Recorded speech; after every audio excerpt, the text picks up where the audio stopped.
with the NRP. This and every Monday, 8:30 to 10 p.m. Join host Stephen Semanas and the NRP candidates as they amplify your voice.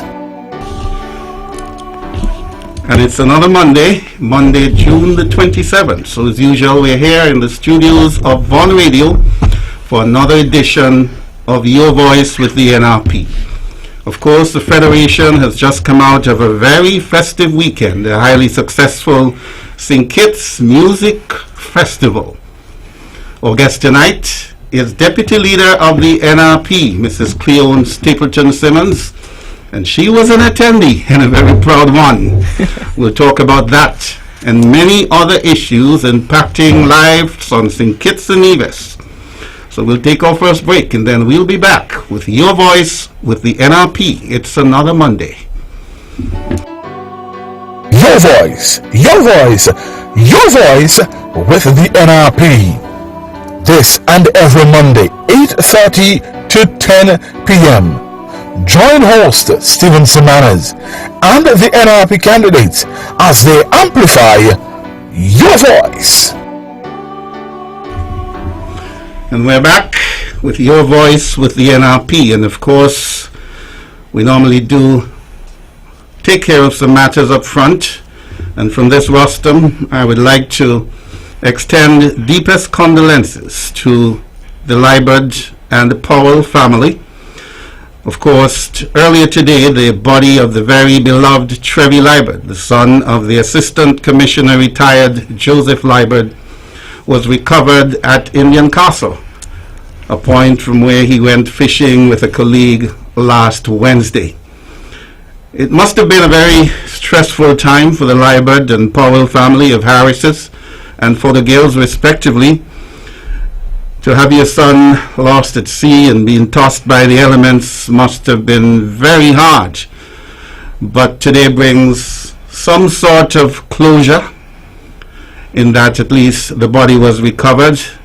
They can see him in the flesh and of course have a funeral. And so hearts go out to all who are struggling tonight and in deep grief. Honorable Cleone, I understand that he's related to you by family, or rather to your husband.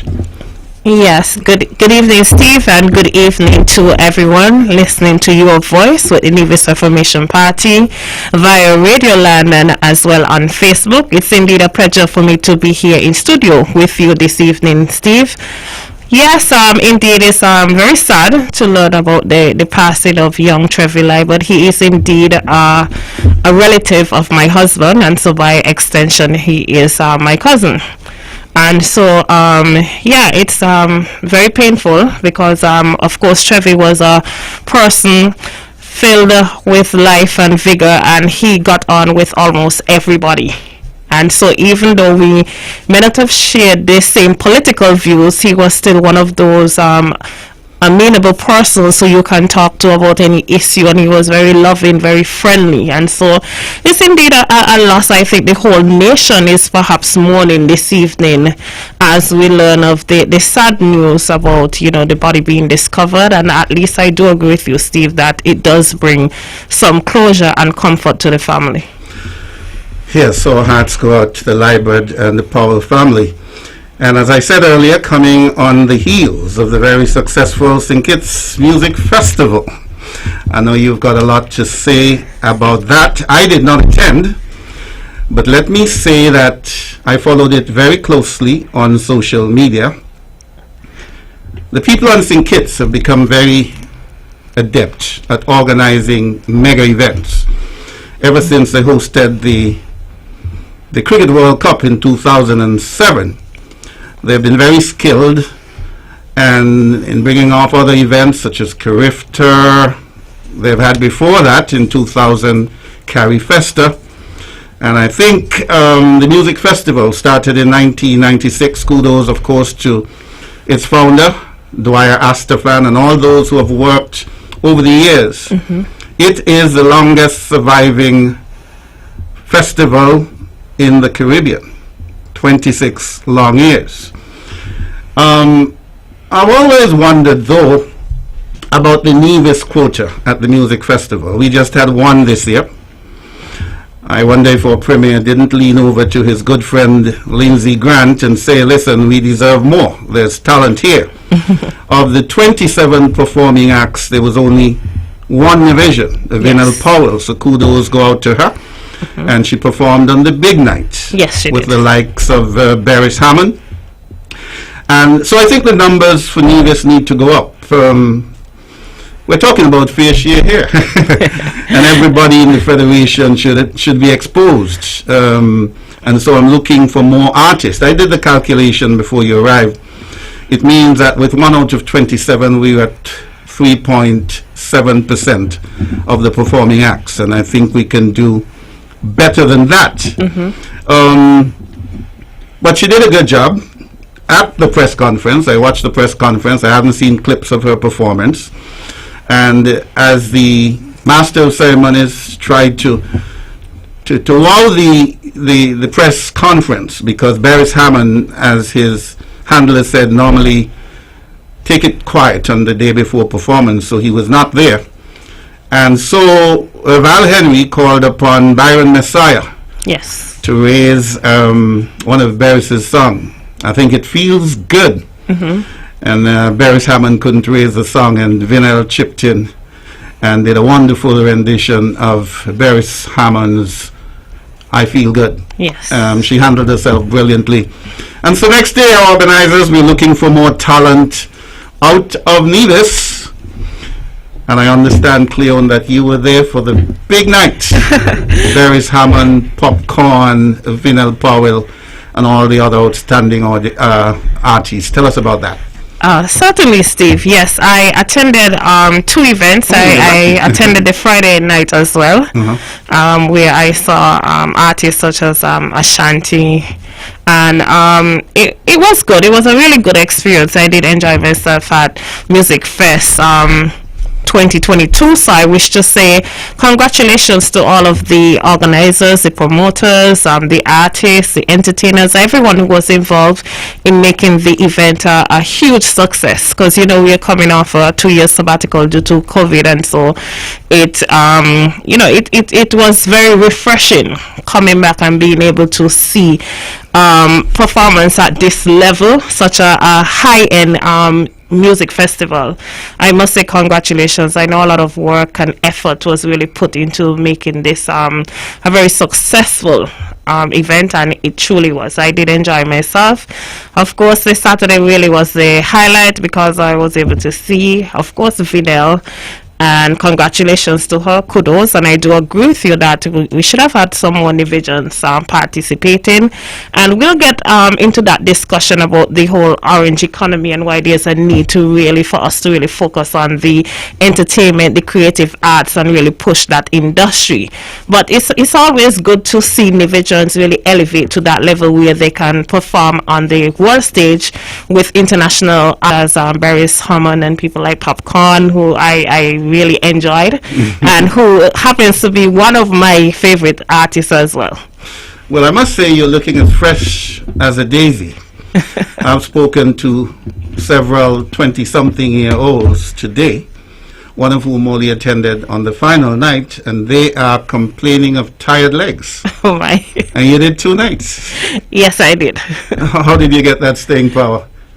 Well, for me, I am accustomed to festivals and going to music festival. I did quite a few fests and festivals during my study time at university. So for me, it wasn't that hectic. Of course, you go, you enjoy the music, you have a good time, you spend time with your friends, and then it is what it is. I had to get up today to get back to work, get back to focus, and so you take time out, you enjoy yourself, but at the end of the day, you are focused on what is priority.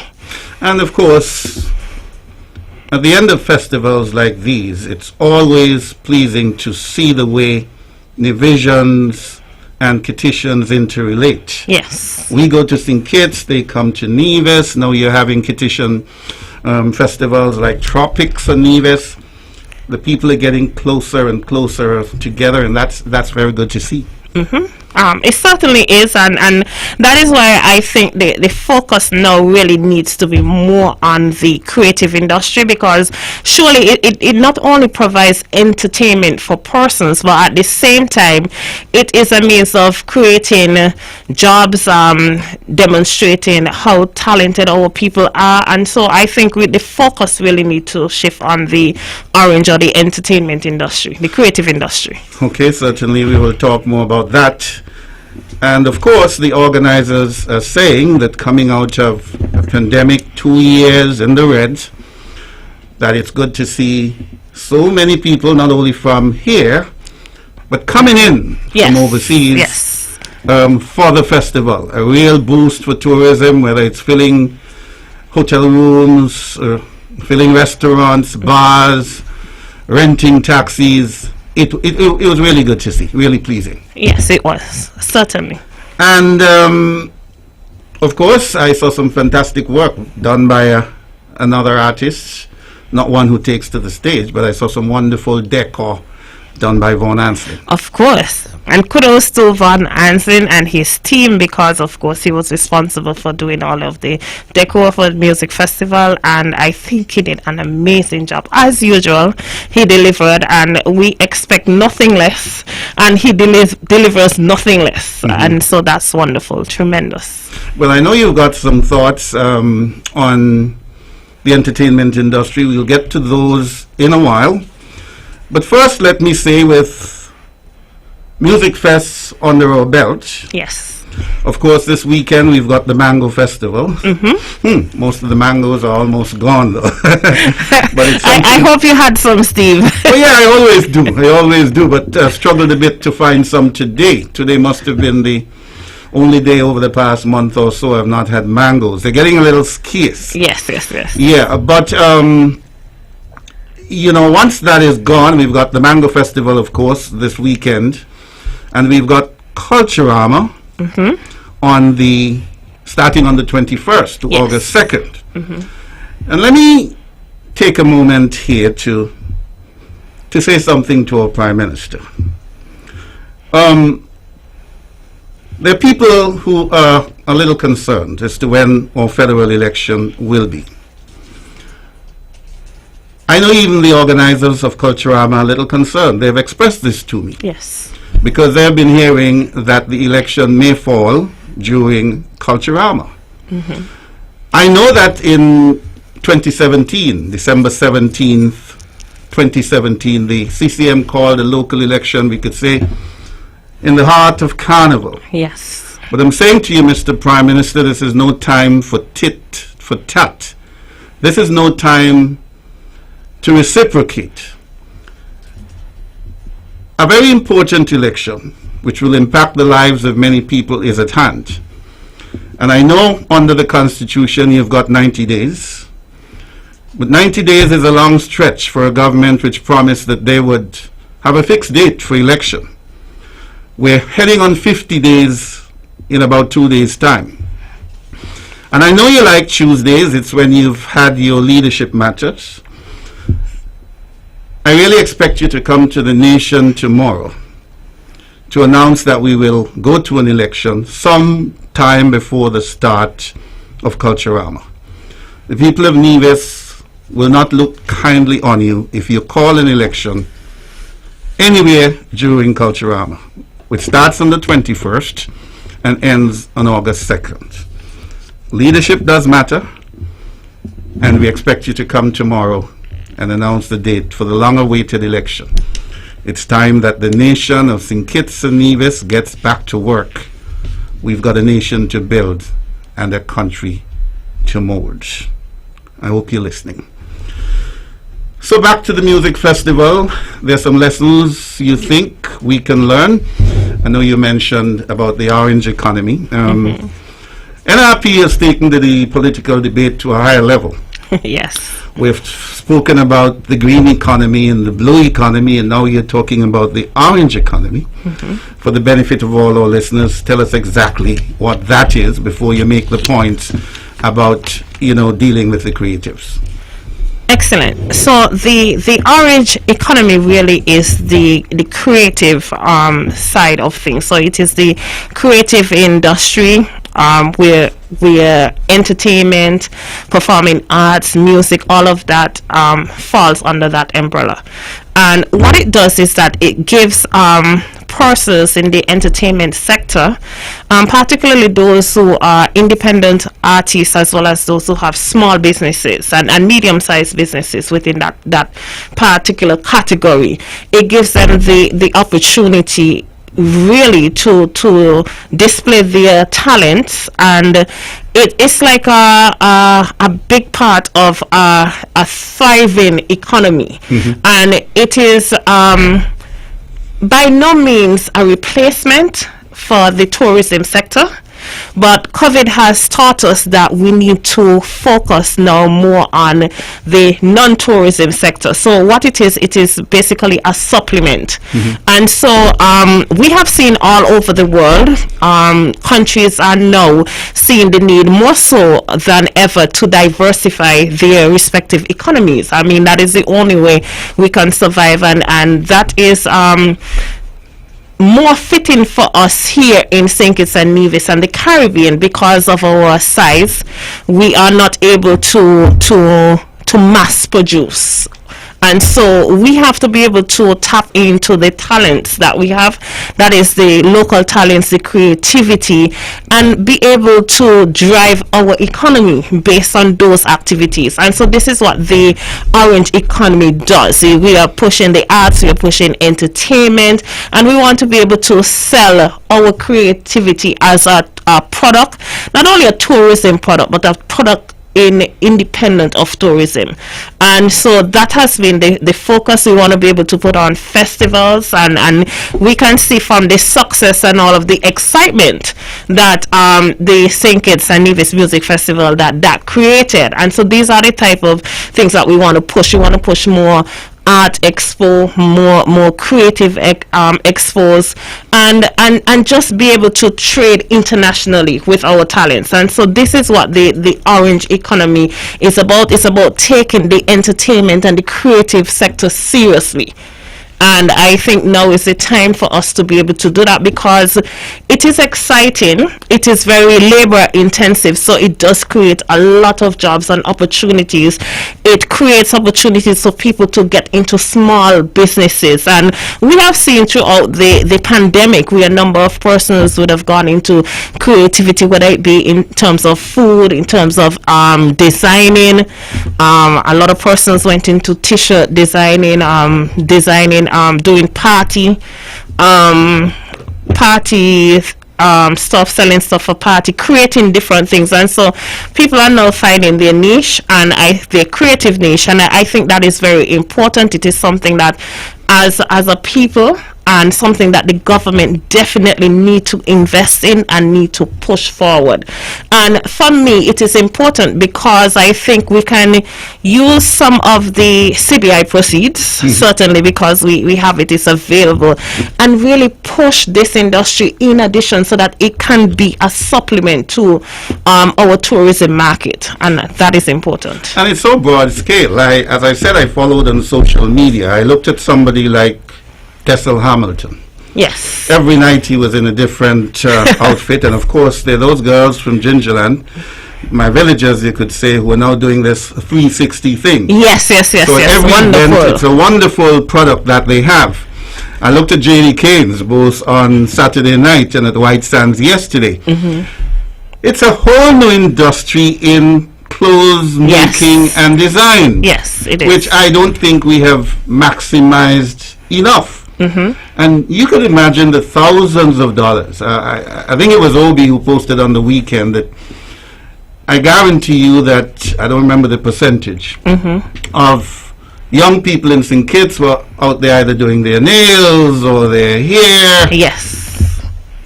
There's so many niches that are created by something like the music festival. There's money to be made. And I guarantee you that a lot of those outfits, I'm not begrudging them, but came out of St. Kitts. Yes. Most people went over St. Kitts to get their designs done and so on.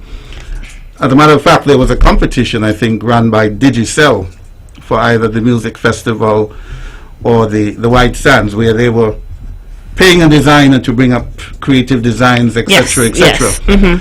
So that's a very exciting idea that you have come up with. So you think that's something we can do here in Nevis? I think definitely. I mean, we have been doing it. It's just that it is not as exposed. I mean, when you look at people like Vaughn has been in the creative industry for many, many, many years. Actually, that is his brand, and he has now ventured out and do different things. He started with just painting, and then he took that to another level. Now he's into full decor, clothing design, and really it's an area that you can maximize on your creativity, and so there's no limitation. Okay, so you can start small or start in a different area and then capitalize on that, grow that, and then branch off into many different things. And so it is something that is worth investing. It is something that is worth looking into, and it is something that is really worth taking a serious look at. We know during the COVID-19 pandemic, the entertainment industry suffered tremendously. And so, you know, it is vulnerable to a certain extent, but at the same time, I believe that if we invest in it and we are able to really capitalize and see it as a mechanism to diversify the economy, then it can be a substantial and sustainable supplement to the other economic drivers that we have, for example, tourism, offshore sector, and all of those things, because COVID has taught us that we cannot put all of our eggs in one basket. We have to continue to diversify, we have to continue to invest, we have to be more creative, we have to invest, and when I say we, I mean the government. We have to invest in small businesses, because small businesses is really what would keep the economy afloat, and we have seen that during COVID. And so now is the time for us to take a look at this model to really push this orange economy, to grow it, to invest in it, and preserve it for future generations. I think a lot of people out there are very talented. When we look at someone like Vinell Powell and you hear her story, I'm sure that Vinell perhaps never imagined. Maybe it was a aspiration of hers, but still somewhere in the back of her head, maybe when she was growing up, she never really saw herself performing on a stage with the likes of Barry Salmon. That was you know, and to see her be elevated and exposed to that level, I mean, it is tremendous. And I just want all young persons out there who have a dream, who have a goal, to know that you too can make it. Of course, it takes hard work, but I believe once we give them the opportunity, and we have to create that opportunity as a people, it is very important. Once they get that opportunity, in order to do that, to build their brand, to explore their talents and build on it, I think that is what is going to make the difference here in the economy of St. Kitts and Nevis. You know, I've seen Vinell grow. She said at the press conference that she started singing at the Fenton Hill Church of God when she was 2 years old. I forgot the song which she mentioned. But she was virtually pinching herself at the press conference, telling one of the performers that the students at the Gingerland High School had asked them to give a hail out to them. And so she did. But I know the path she has traveled. I see the work that she has put in. I still think the best performance that I've ever seen her render, I think, was at the homegoing service of her father. Yes. That was special. And when I heard her at the press conference, I know she was in very great voice. Her voice was right on. And even though I didn't hear the rendition on the night, I know she did justice. So I was hitting the organizers. Let me give you a little bit of a plug here. Kudos to you for giving her the opportunity on the big night to be alongside my favorite artist, Barry Salmon. Yes. And when you saw the pictures, she had added another dimension to her outfit. She was wearing a hat. Now, that's another avenue which could be explored. Of course. Hat making. Yes. There's so many avenues to look at.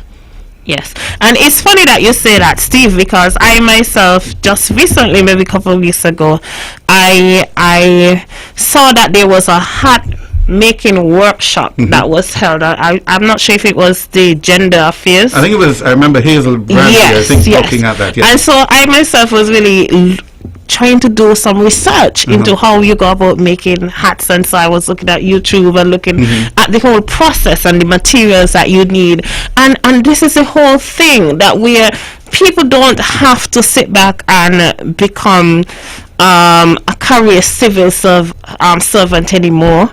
You can do that, but at the same time it's okay for you to have your little small business side hustle, doing your own thing. And if you have a talent and if you're creative, you can make money from that. Yeah.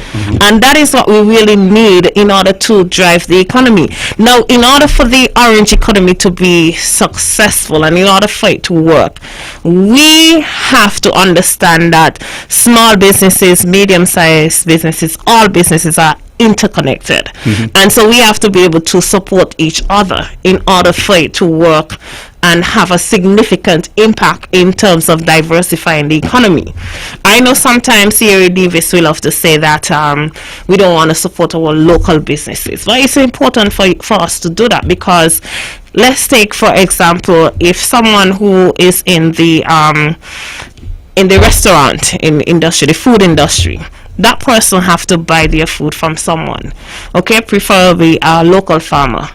And so the trend goes on where we are supporting each other so that all of the small businesses can grow. And that is very important. And this is what the orange economy is all about. It is really supporting small and medium-sized businesses, particularly in the creative and entertainment industry, so that they can grow and they can be sustainable. And that really is the goal. We want to be able to diversify our economy, but to also make the diversification sustainable. And it's like help one person, help that person help someone else. And so everything is interconnected. We have to really support our local and small businesses. Anything you saw in your weekends in Kits which might be of added value to Culturama? Abernathy wouldn't like to hear me say this, but over the years it has become a bit of a mundane stuff. Yes. Really needed an injection of creativity, etc. Anything just off the top that you think would add value to Culturama, which is just a matter of 3 weeks away? Well, I think what I really enjoyed about Music Festival is the different tents. Like there were several VIP tents where when there were no performances on the stage, people were still being entertained. And I quite like that concept, because I think it gives you, that variety where you can choose to do something else other than watching the show. You can choose to join a fete and have a party, and then once you come back to the main event on stage, then you're able to focus on that. That's something that I perhaps would like to see being adopted for Culturama, where persons, not necessarily the whole VIP, but just give people options, okay? Options to be entertained. It's quite boring, for example, if you're at a Queen show and you have to sit there waiting for hours, without anything to do. And so if you have small tents where you can have fetes, I think that is a plus. That is something that really I would like to see be incorporated, and you can have local artists be able to be in these different tents, and where they can have their own entertainment session until you get back to the main event. And so whilst people are waiting, there are many different ways and different things that you can do in order to capitalize and ensure that people have a really, really good time. Because the thing about the creative industry and the orange economy is all about the experience. The experience is very, very important. For example, I had a great time at Music Fest, and I'm looking forward to next year Music Festival. And so once you have a good experience, you want to go back and you continue to build on it. And I think that is, we need to interject some of that energy into Culturama, because I mean, the young people need it. Yep, Okay, yep. I think it would be nice to also have a few, in addition to the local artists, some international artists as well. And so we're looking forward to a concert, perhaps with at least maybe one or two international artists. I think that would really help to boost the whole Culturama experience this year. I must say, sitting across from you ladies while we do these nightly shows, I've been so impressed by the way how ideas flow.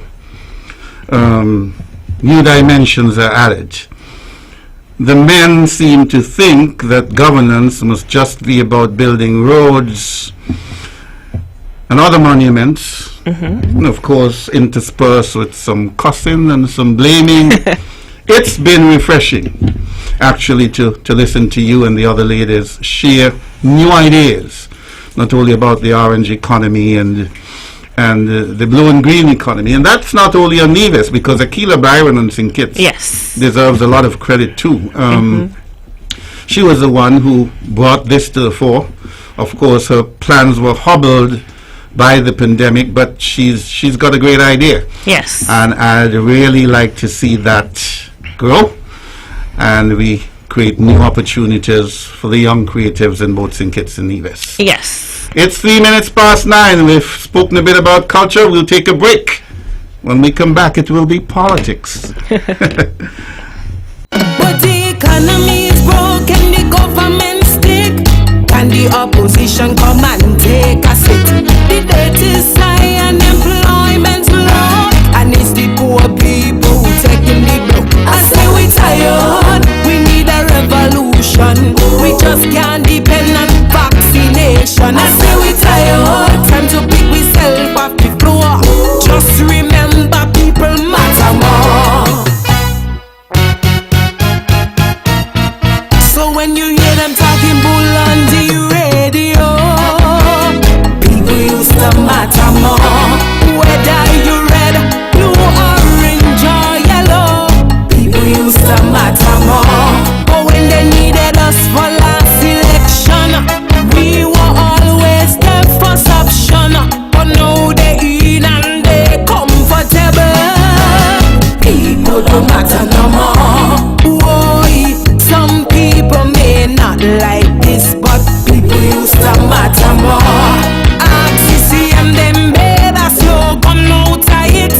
People used to matter more. Yes, and we're back. And finally, the morning after the music festival, the leader of the People's Action Movement, the Honorable Sean Richards, managed to pull the Premier of Nevis out of his hotel bed for a joint press conference at the Marriott.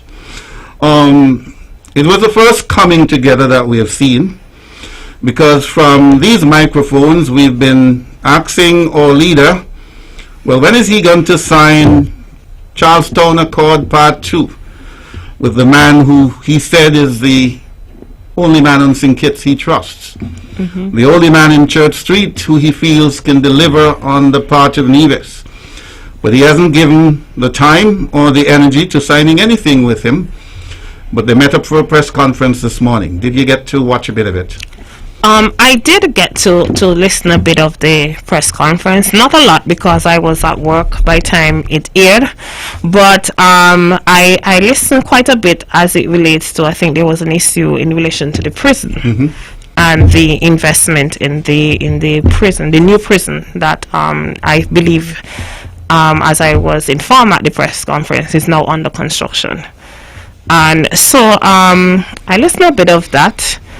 To me, it's somewhat twofold in a sense, because one, I stand to be corrected, Steve, if I am, if I misinterpret anything, because I didn't listen to the whole thing. But I think what was said is that the cabinet did approve the construction of a prison for a certain amount. I believe it was 80 million. 88 million. 88 million, yes. And then I think the argument that was being put forward is that now the figure was substantially different from what was approved in cabinet. And so then, it brings into question a lot of things. Here we have these former cabinet ministers now coming openly and discussing these things after the collapse of the whole Team Unity coalition.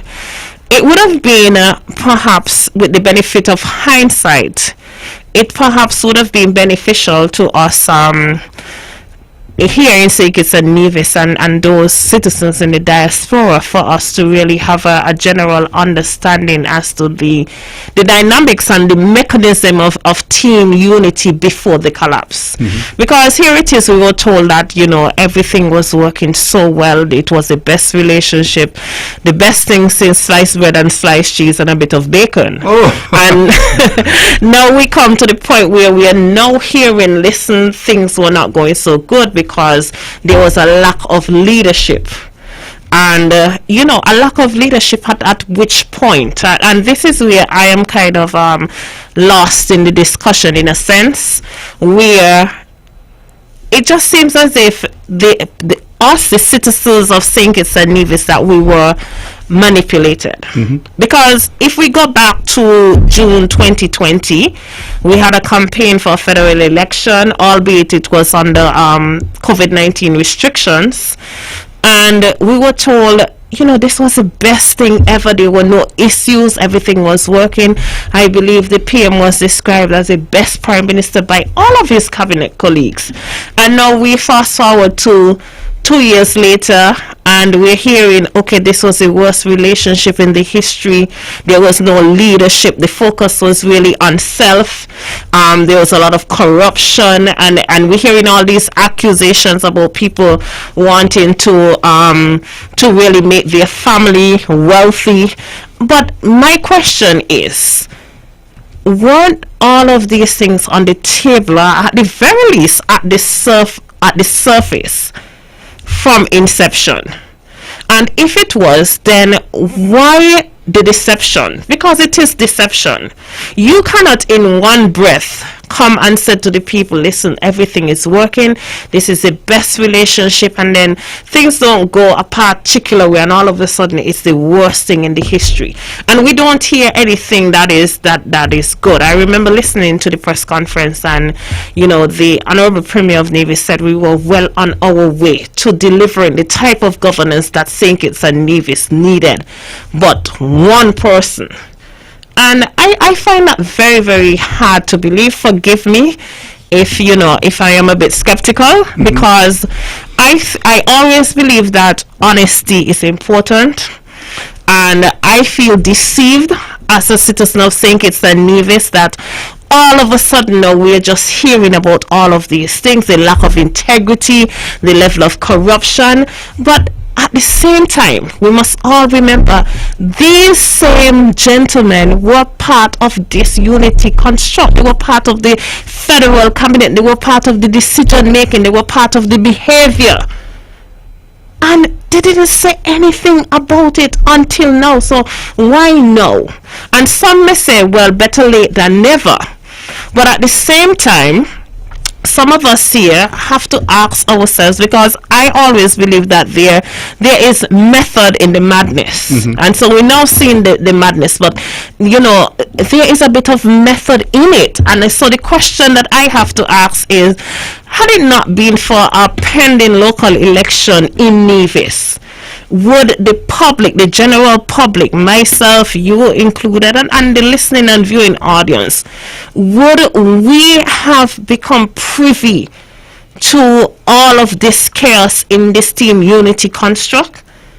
Or let us suppose, for discussion's sake, if it is that the local election was perhaps 3 years away, is there any connection now between the local election in Nevis that is due and the falling of the whole Team Unity coalition? I believe that there is. Because I think that if it wasn't for this pending local election on Nevis, the Honorable Premier and his other colleagues in the federal cabinet would have continued with their relationship. As disgruntled as they were, I believe that because they were able to mask it for 5 years, 7 years, it would have continued. And so to me, it's a bit disingenuous when you have people now come in and say,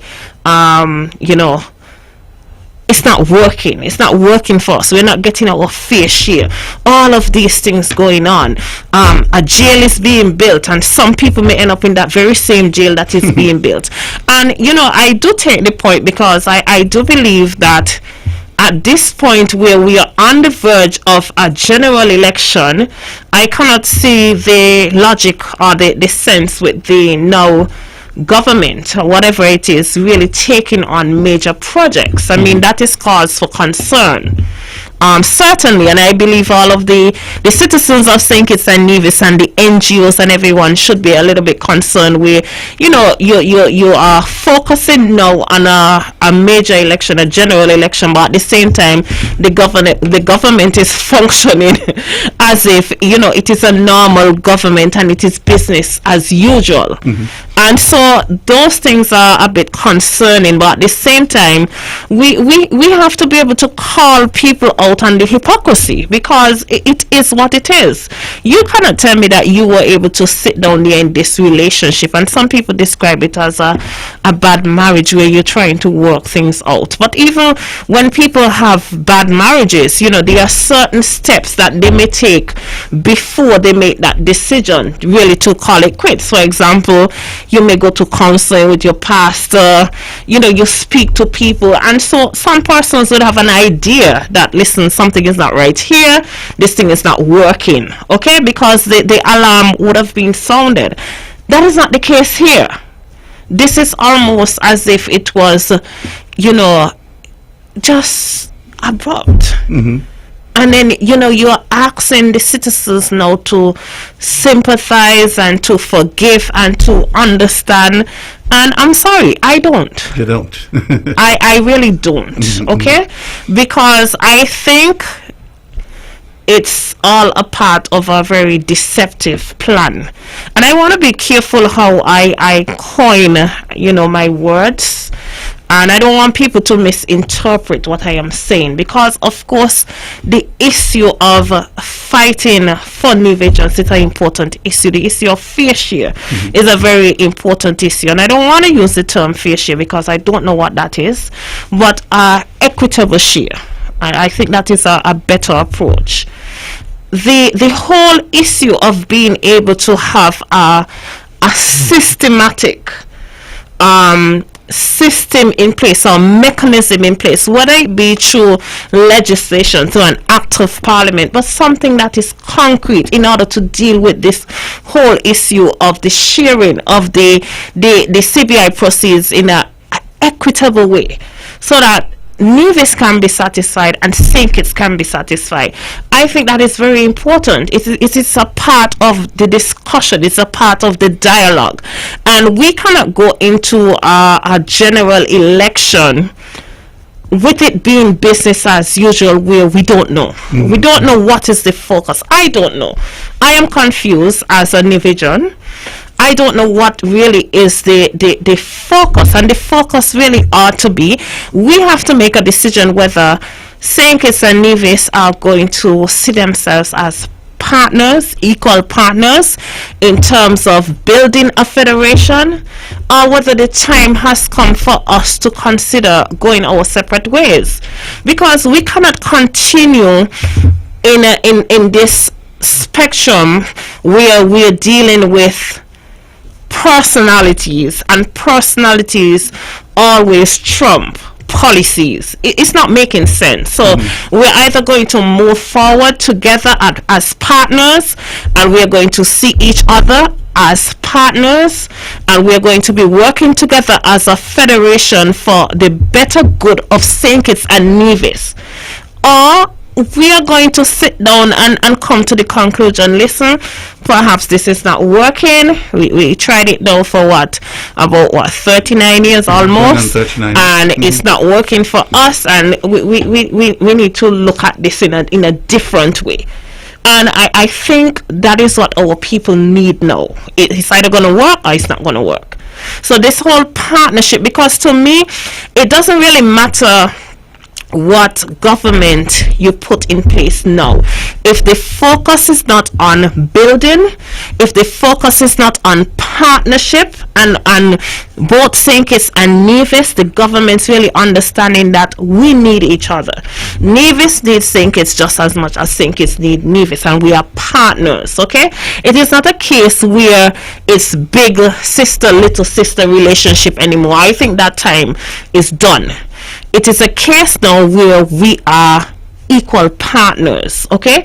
And we deserve mutual respect as well as mutual benefit. And that to me is what needs to be pushed out there.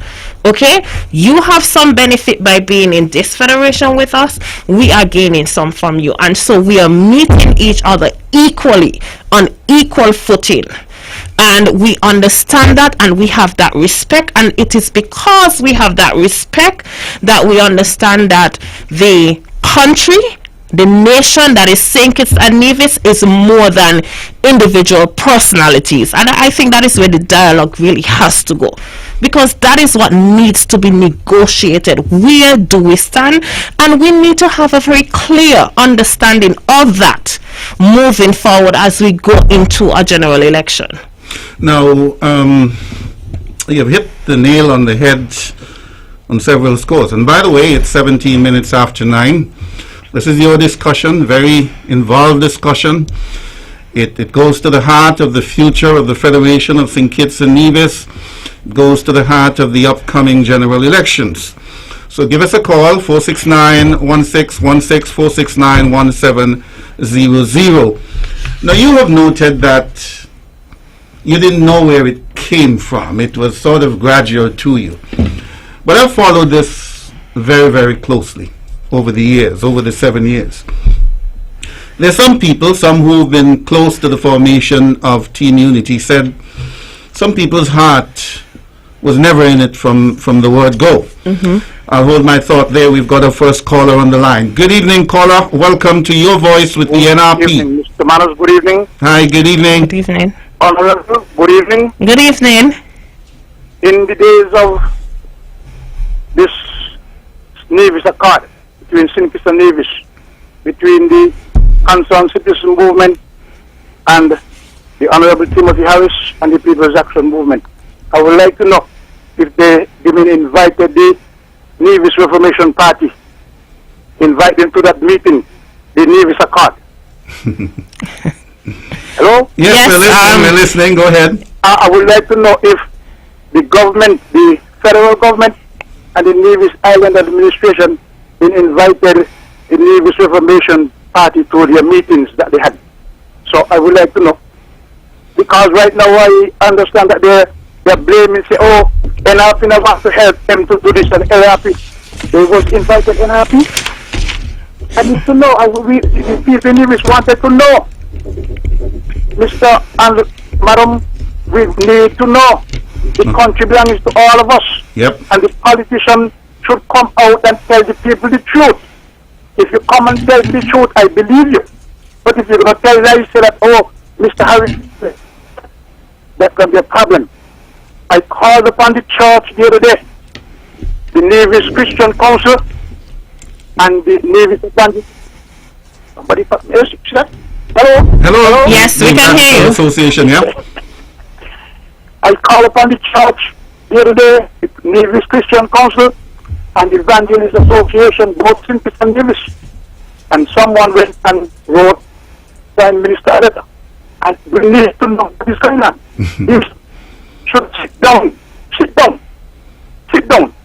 and do what they have to do. I think we've lost that caller. Of course, Cleone, the formation of Team Unity precedes your involvement in politics. It does. Because that was February 2015. You Yes. came on the scene much later. But very instructive point he's making. I think we've got another caller? No.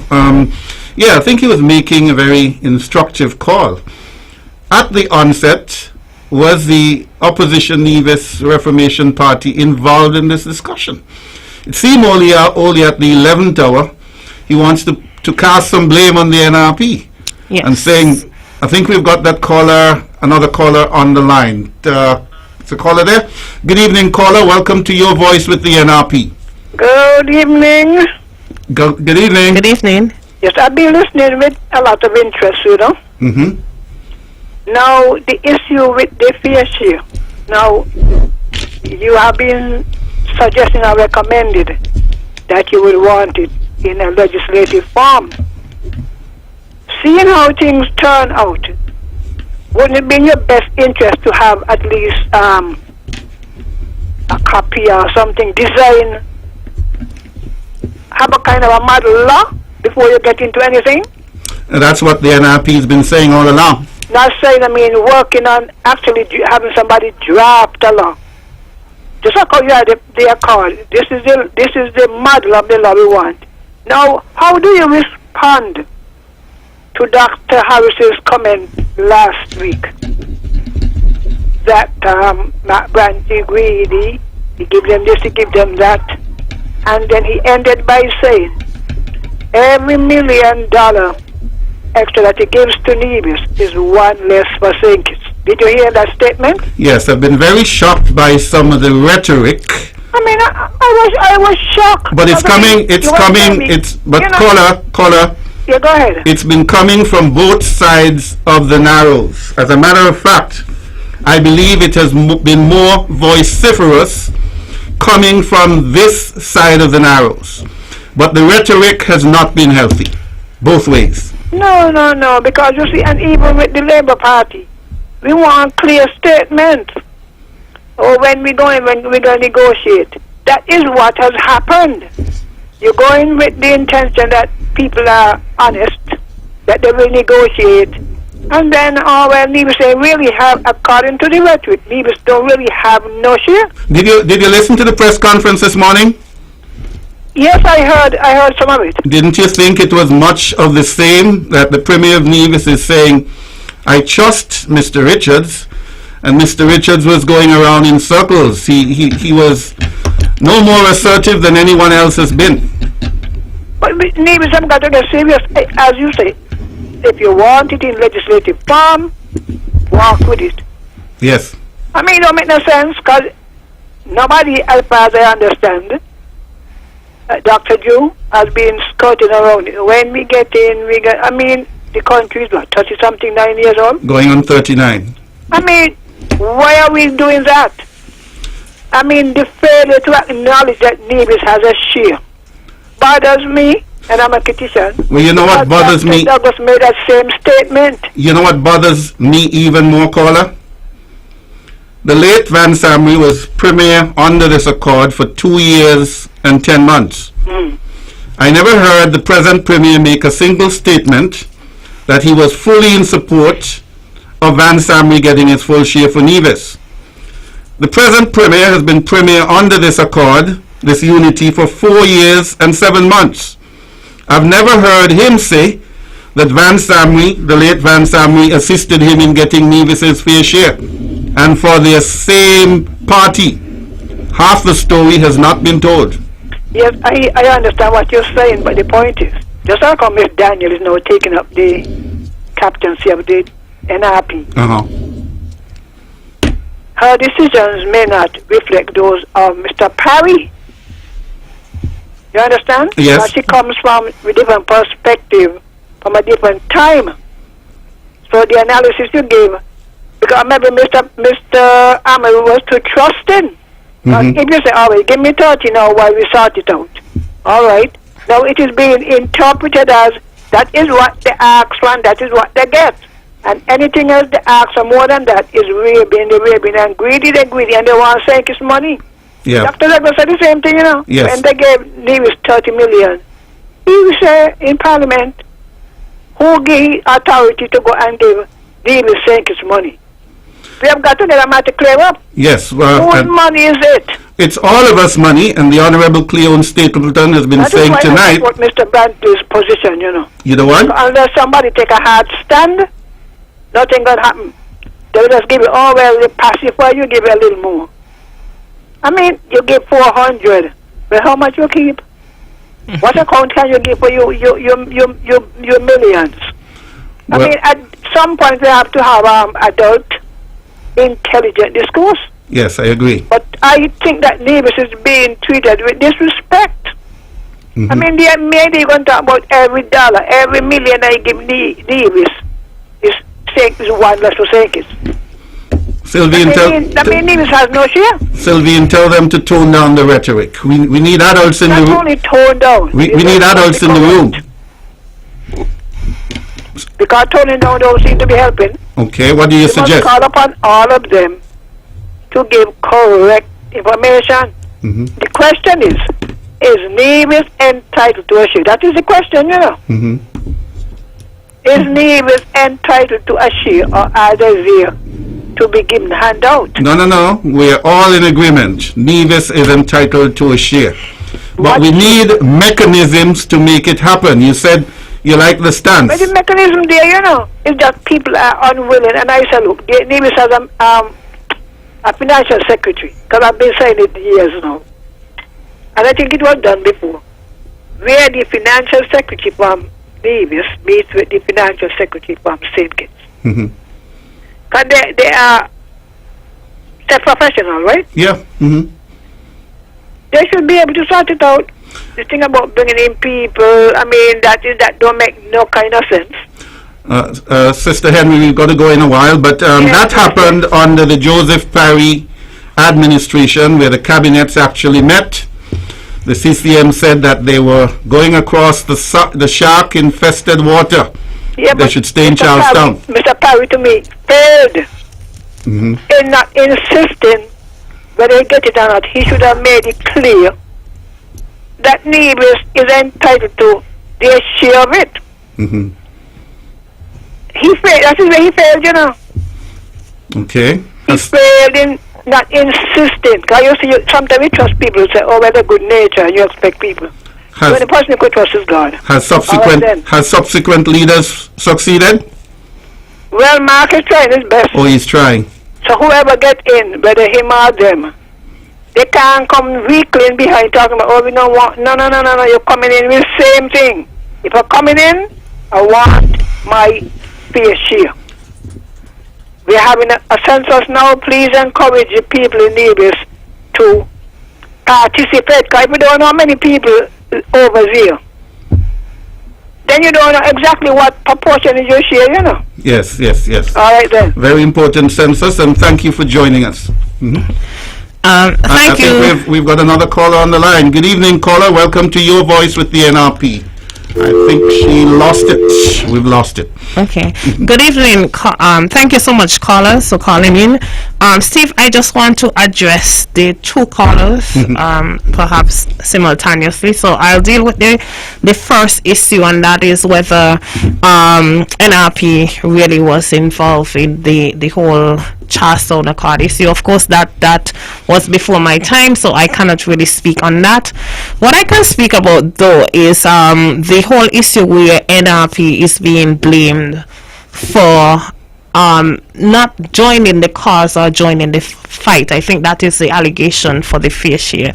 And I just want to clarify some things for our listeners, because for one, the Nevis Reformation Party, from where I sit as member of the opposition, we were never informed officially nor formally, and we were never invited to partner with the NIA in terms of dealing with this issue. And so I just want to make that very abundantly clear for persons listening. The Nevis Reformation Party and myself as the member of the opposition, I recall that we were invited to partner with the NIA and the CCM-led administration in terms of getting people to take the vaccine. That is the only invitation that was extended to the NRP as it relates to forming a partnership in terms of dealing with an issue at both a national or local level. Okay, so I learned about the fair share issue, same way most of my colleagues, even the federal candidates for the Nevis Reformation Party, in the public, through a social media, the Premier's talk show, and that is when I believe it was first ventilated.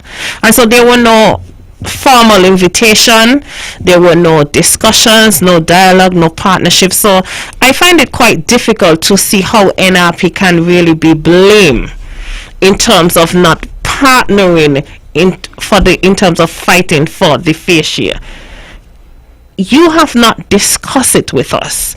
Now, I have had, and I took it upon myself to meet with the Honorable Premier when this first issue was ventilated, because I wanted to understand really what was the issue, what caused the falling out, and what steps can be taken to fix it. And so I had a meeting with him. We discussed the issue.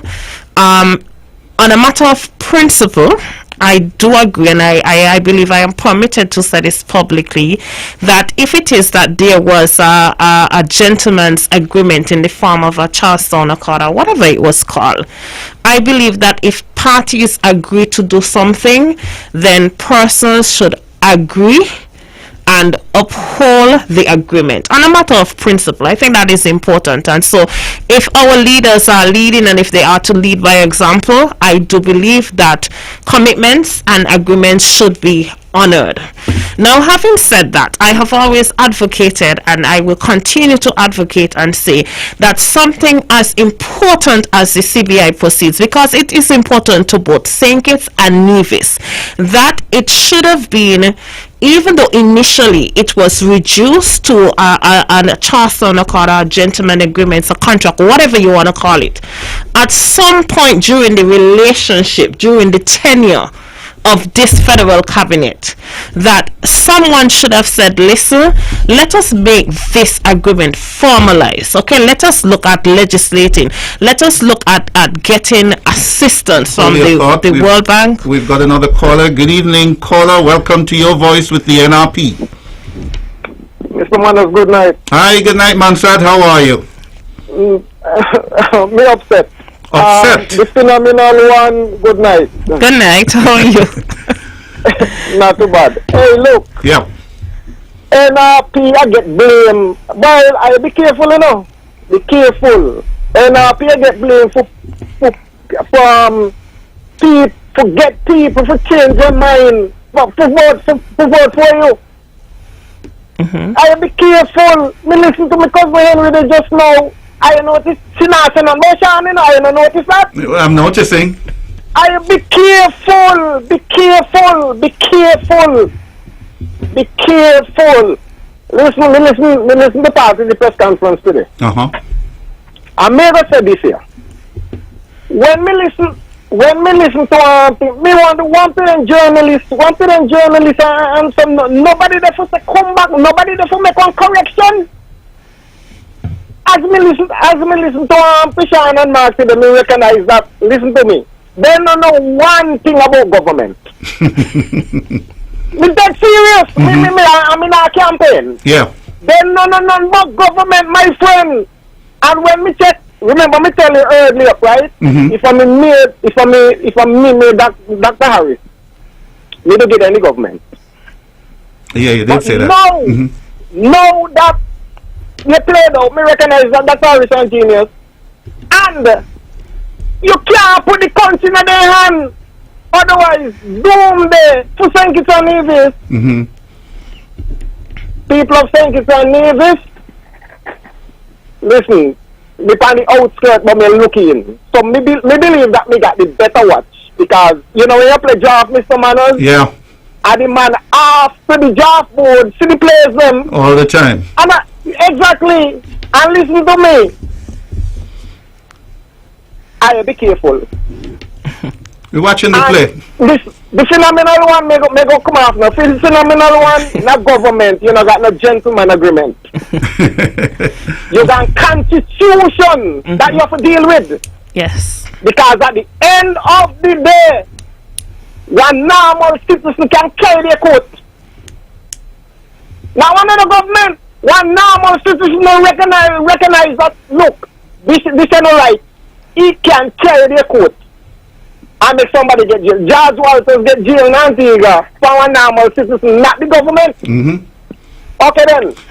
Monster, you're wise. Thank you for calling. Thank you so much, caller. And yes, the whole issue with that, Steve, is that the reason why I say a gentleman's agreement, because that to me is what the Charleston Accord is. Mm-hmm. We all know that non-taxable revenue is not really covered in the Constitution. Section 110 deals specifically with taxable revenue, and I believe that was the reason why, they came up with this construct or this idea in order to deal specifically with the CBI proceeds. But at the end of the day, NRP position is simply that, listen, you had enough time, okay? Because at some point, I believe any prudent person would have been able to realize and see that, listen, people may not necessarily honor their commitment, nor honor their word. And so in order to safeguard yourself from those type of things, especially when you're dealing with different personalities, it would have been prudent, it would have made more sense to ensure that this particular issue, and we're dealing now with the sharing of the CBI proceeds, that would have been legislated. You needed something a bit more formal, something that you can stand on. Okay, that was not done. I do take the point that from Sylvine that now moving into a new government and trying to form as we approach this election, NRP has a plan. NRP has gone even to the extent where we have a proposed draft bill. Mm-hmm. Okay, we have NRP has written. I know the leader wrote to the members of the federal cabinet and giving a recommendation and saying, listen, it is time for you to legislate on this particular issue. Now, at that point in time, it was during the whole falling of the unity construct, so I think it was not as effective as it perhaps would have been had we not had the collapse of the government. But at the same time, looking at this from a serious perspective, because everything that is being said this evening, it all comes back to value. How much do we value the relationship and the partnership? Hold it there, Cleon. We've got another caller on the line. Good evening, caller. You're on. We lost that caller. Yes. So it goes back to the value that we are now placing on the relationship. It's all about the relationship. So yes, I heard the statements that the Honorable Prime Minister made about there's this back and forth about the Premier being greedy and giving, but at the same time, right, what we must understand, and what I want the citizens of St. Kitts and Nevis to understand, the Prime Minister is for St. Kitts and Nevis, not just St. Kitts, okay? And so I think our caller is back. Good evening, caller. You're live on Your Voice with the NRP. Good evening, Dr. Manners. Dr. Manners, thank you. Good evening, Honorable. Good evening. Yes, I am here listening to what's going on and trying to pay some attention to what's taking place in our island. The little bit I got from the press conference today by the CCM PAM faction, they would have indicated to every right-thinking and honest people in this country that there are people who cannot be trusted. And the reason why I said this, I'm going to go back to the 2021-22 budget. And I'm going to go specifically to the support that was given by Mark Brantley, Premier of Nevis, to that budget. All of the things that they were arguing about, discussed in cabinet and reached to the budget, Mark Brantley concluded that St. Kitts and Nevis was in good hands, in the hands of Dr. Harris. We were the best country, or the best managed country in the region under Dr. Harris. Dr. Harris, as a leader, his performance was stellar, not only in the field of security or national security, but also in the field of finance that we are fighting over the shares for Nevis. It is he who says that Dr. Harris' performance in handling the finances of the Federation of St. Kitts and Nevis was a stellar performance. And so, if this man was so great in 2021, and you told me that, how are you going to come and tell me 6 months later that this man was a monster from the beginning? These guys, their words cannot be trusted. Now, when we look and listen to one of the callers saying that Mark Brantley is doing his best to secure the fair share for Nevis, lady and sir, Mark Brantley has not done his best, but he has used this for political tool. I'll tell you why I say that. From the time they came out and they indicated that they have this Charleston Accord, they were told that this accord will make no headway because it is not according to law. There is no law in the Constitution who said that you must be sharing this revenue. The Premier at a press conference, he indicated that there is nothing spelled out in the Constitution, one way or the other, what should be done with this money. He was advised, take this matter and present it to Cabinet, the same way he boasted that he drafted it up, and the same way he boasted that he drafted letter to go to England and to bring down Douglas. Then it means that he has the capacity to draft whatever it is necessary to take to Cabinet and to Parliament to make this into law. And if he had said to me, I have drafted up whatever I drafted up, took it to the Cabinet, and the Prime Minister ignored it, as I said that he tried. But when he was told to do it, his response was, they had an agreement on this Charleston Accord. Is his signature on the agreement? No, it's not. Well then, he doesn't factor into that. He didn't have no agreement. The agreement was between Sean Harris and Van Samry. So that if he wanted to have an agreement, common sense would have dictated and came from the Nevis Reformation Party over and over and over. Put this thing into law, put it before the Cabinet, let it go before the Parliament, then we have grounds to argue on. But he refused.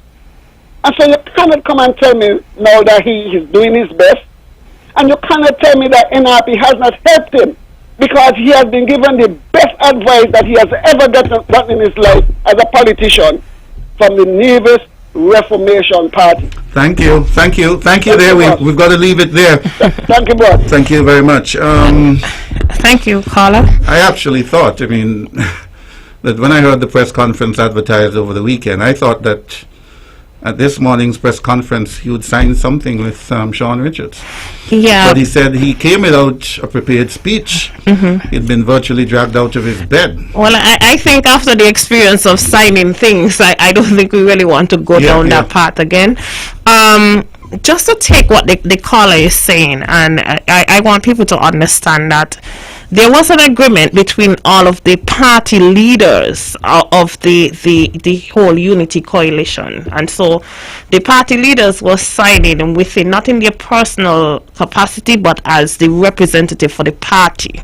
Okay, so it really doesn't matter who signed.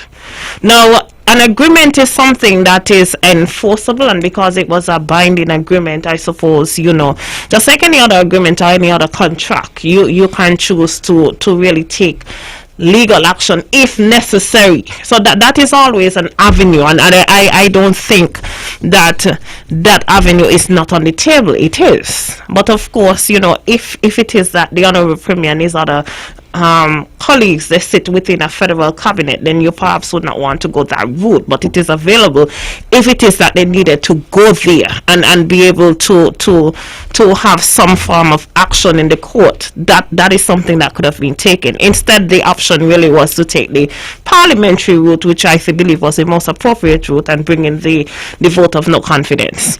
Now, the whole issue comes back, and this fair share issue, it highlights it. where do we stand as a people in terms of our relationship? St. Kitts and Nevis really ought to see themselves as partners. I believe that the government, the Prime Minister, is Prime Minister for St. Kitts and Nevis. And so, I don't want to ruffle any feathers, but I must say this.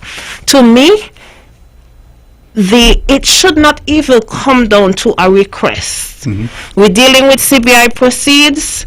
We know that both countries are party to this because the passport does say St. Kitts and Nevis, and so there should be an equal and an equitable share, and we ought to be responsible and prudent in government, and so it should not even come down to that issue.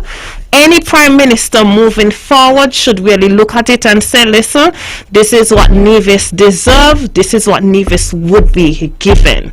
Okay? The question shouldn't be, citizens shouldn't have to be asking whether Nevis deserve a share. Of course it does. There should be mutual benefit, and there is need for a mature level to governance in this country.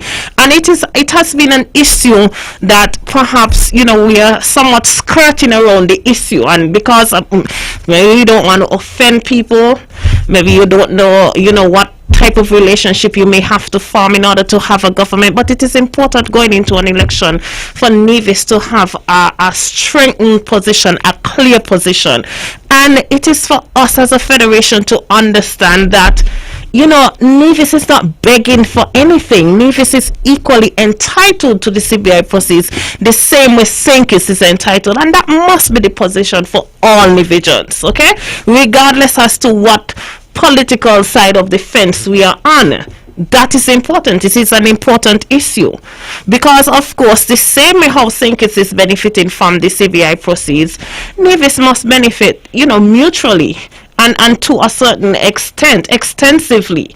And so this whole issue of the fair share, to me, is an important issue. Some people may say that they see it as a deflection. Perhaps it is. I believe that the timing of it is, but at the same time, whether it is a Nevis Island administration, a NRP-led Nevis Island administration, or a CCM-led island administration in the next local election, we still have to deal with the issues of the whole issue of fair share, and Nevis not feeling like it has to beg or request for something that it is entitled to. And so I don't mean to offend anybody, but that is my passion about it. Okay, we are in this, we are in a partnership, we are both as Twin Island Federation equally as deserving as those CBI proceeds, and we have to have some mature discussions and come to the table with a solid concretized plan as to how we are going to deal with this issue in the mutual interest and benefit of all Nevisians and Kittitians. And I am simply saying that if we are not going to do that, if we are not going to be bold enough and effective enough to have serious and mature and eloquent discussions about this whole issue, then really, to me, Steve, we are all just wasting time, because this is what is needed in order to move the country forward. Okay, we are both, Nevis is entitled, St. Kitts is entitled. It is an entitlement because it is the sale of the passports. Now I wish to take the discussion a little bit. Hold your thought there. We've got another caller on the line. Good evening, caller. You've got to be quick. We've only got 10 minutes left on the program. Yes, mega quick. The mindset needs to change and even cut out the word partnership. One, that's supposed to be the call. Mm-hmm. One prime minister govern, you only just got the island island administration.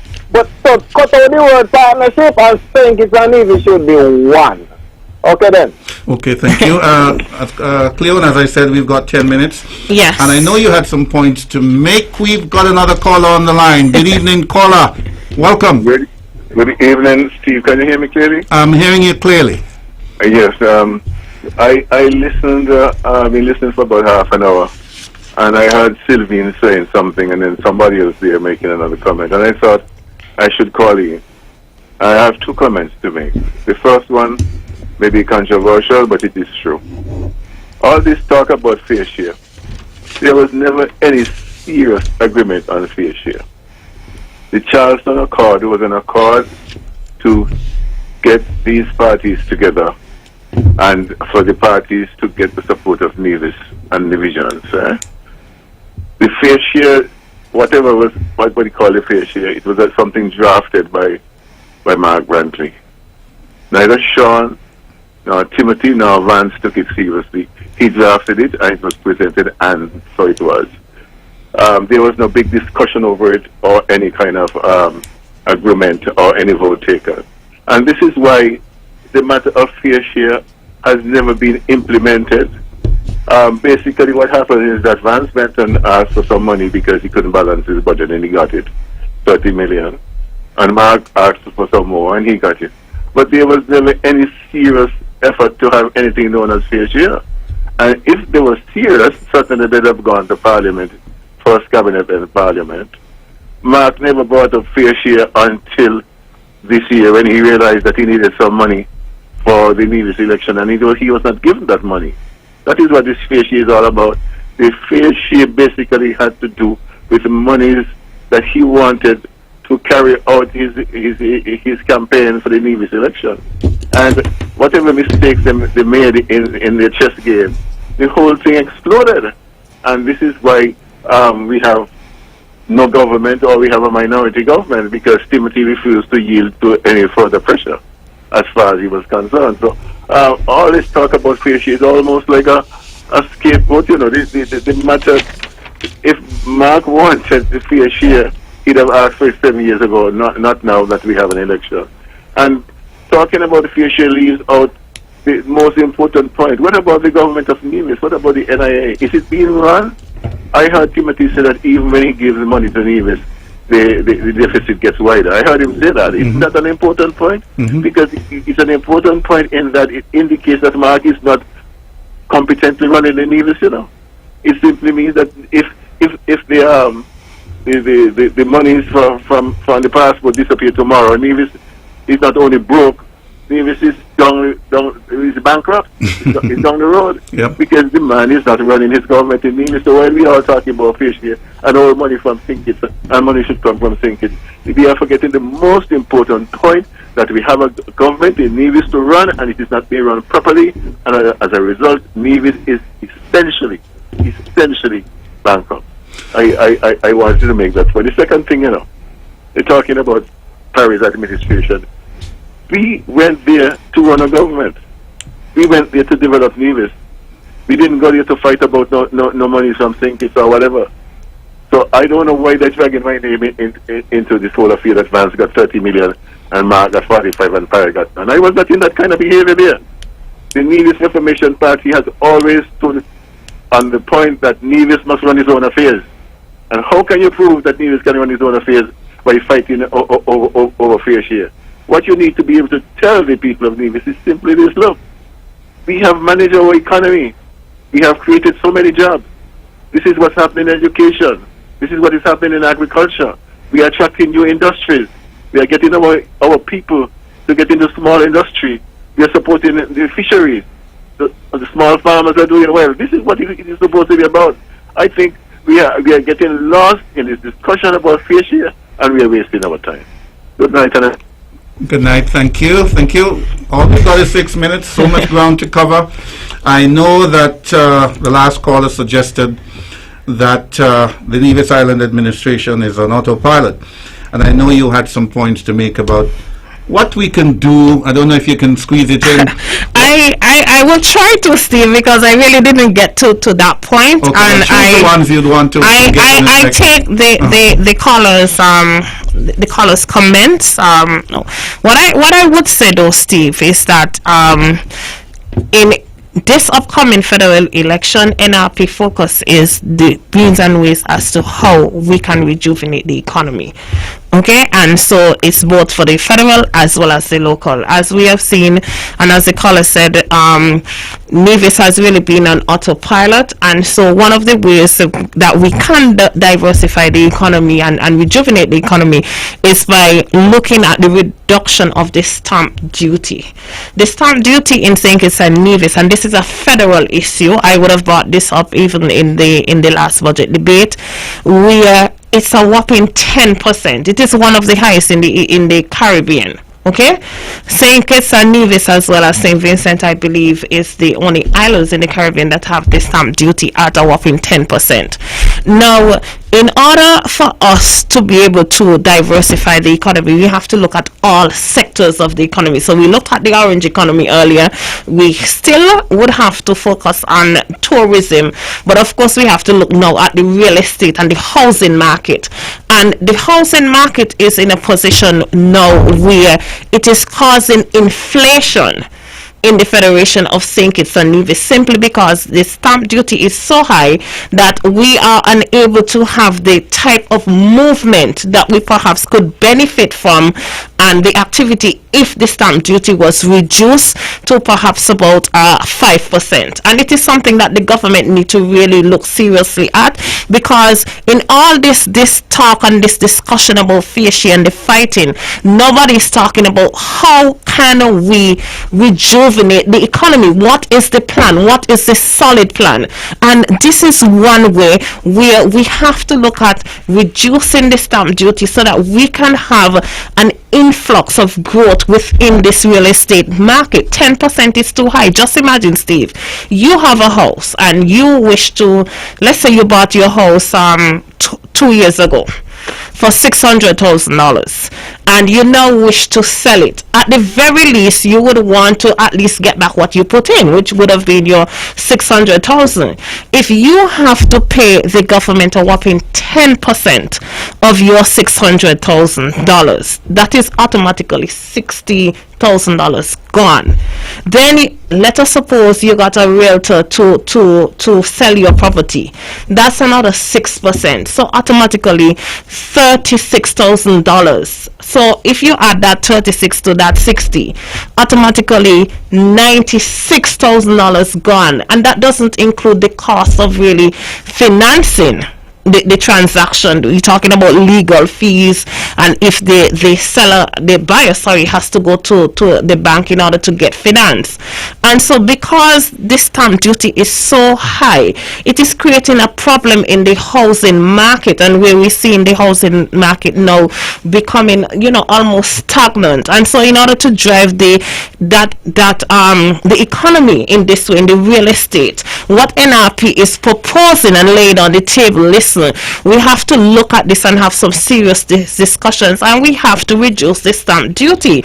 We have to reduce it perhaps to the level where we give concessions to Four Seasons as well as the housing and land. And so I believe about 5 to 6% would really go a long way in terms of rejuvenating the economy. Steve, we are out of time. The discussion was lively and fruitful this evening. I wish we had some more time to ventilate these issues, especially the point that the last caller made.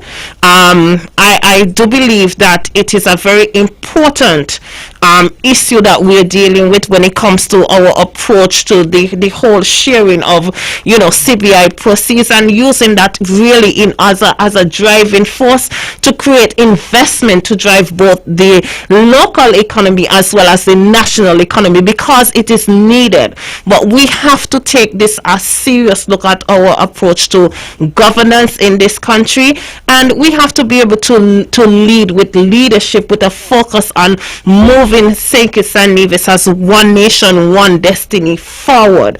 And I wish to thank all of the callers for calling in and for participating and for airing their views and their concerns as we look forward to this upcoming election. I just wish to say on behalf of my colleagues, I wish them all the best, and I wish to ask the Nevision public to give NRP your support.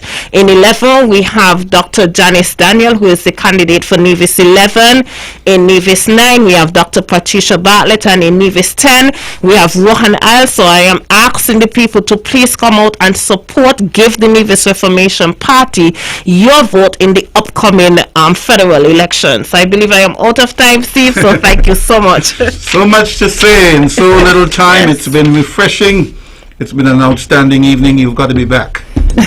That's your show for Monday, June 27th. Your Voice with the NRP. Good night.